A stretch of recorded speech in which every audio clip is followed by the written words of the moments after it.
I'm Rodney Miller. I'm the director and owner of Mount Compass Sand and Loam, which is located 60 kilometres south of Adelaide, which is the capital of South Australia. We are home to fine quality sand deposit, of which we are now expanding with the new McLanahan's wash plant.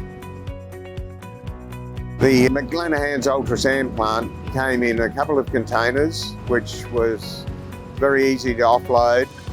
And I guess it's just really like putting together a big mechano set. And with the support of their installing team and our boys, it was a very simple operation to put together. The support that we've received to have the plant up and running has been very exceptionally good. The McLanahan UltraSAND Plant enables us to wash two products at the one time, which enables us with our landscape products to have a very high quality product as well as a oval construction product at the same time.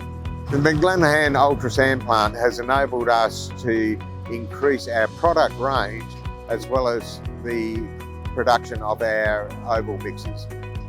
The production of the oval mixes is a more efficient operation using the McLanahan wash plant. Having an efficient wash plant has enabled us to not only enter new markets, but it has made some of our existing products more affordable to produce and giving us a better margin overall from a business point of view.